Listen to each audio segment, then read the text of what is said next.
BJP के राष्ट्रीय अध्यक्ष जेपी नड्डा कहते हैं कलकत्ता हाईकोर्ट ने ओबीसी कोटा उप श्रेणी के तहत मुसलमानों को दिए गए ओबीसी आरक्षण को रद्द कर दिया है। कलकत्ता हाईकोर्ट ने 2010 से 2024 तक पश्चिम बंगाल में मुसलमानों को जारी किए गए ओबीसी प्रमाण पत्र भी रद्द कर दिए हैं। ये दोनों फैसले बताते हैं कि कैसे ममता बनर्जी की सरकार असंवैधानिक रूप से तुष्टीकरण को आगे बढ़ा रही थी, या कह सकते हैं कि मुस्लिम एजेंडे को आगे बढ़ाया जा रहा था। पीएम मोदी ने चुनाव प्रचार के दौरान इस मुद्दे को उठाया था। कैसे ममता बनर्जी, राहुल गांधी और INDIA गठबंधन के अन्य नेता संविधान की धज्जियां उड़ा रहे हैं। संविधान में साफ लिखा है कि धर्म के आधार पर आरक्षण नहीं दिया जाएगा।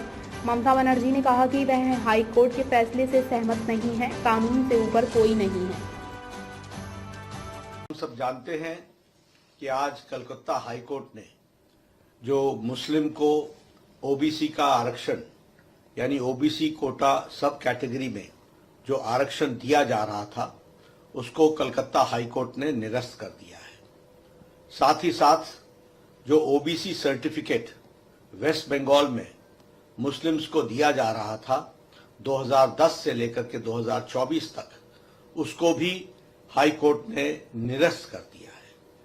ये दोनों ही जजमेंट्स, ये दोनों ही जो फैसले आए हैं, ये बताता है कि किस तरीके से ममता सरकार गैर संवैधानिक तरीके से, अनकॉन्स्टिट्यूशनल तरीके से तुष्टीकरण की नीति को आगे बढ़ा रही थी और एक तरीके से कहा जाए तो मुस्लिम लीग के एजेंडा को आगे बढ़ा रही थी।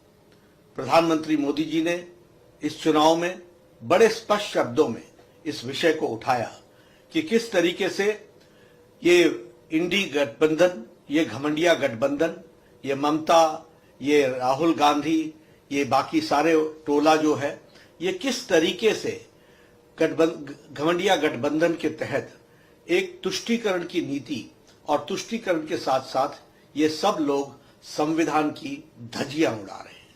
संविधान में साफ लिखा है कि धर्म के आधार पर आरक्षण नहीं होगा, लेकिन यह सब लोग मुस्लिम लीग का एजेंडा, जिस मुस्लिम लीग के एजेंडे के कारण भारत का विभाजन हुआ, उसी को फिर से आगे बढ़ाने का काम ये सारा घमंडिया गठबंधन कर रहा है और तुष्टीकरण की नीति को आगे बढ़ा रहा है। हाई कोर्ट के फैसला आने के बाद तुरंत ही ममता जी ने कहा कि मैं ना मानूंगी। ये क्या संविधान से ऊपर है? ये संविधान को संभालना इनका काम नहीं है, संविधान की रक्षा करना इनका काम नहीं है।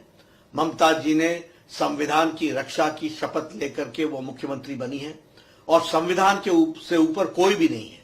और प्रधानमंत्री जी ने संविधान को दिखाते हुए और संविधान को कोट करते हुए ये बताया कि धर्म के आधार पर इस देश में किसी को आरक्षण नहीं मिलता।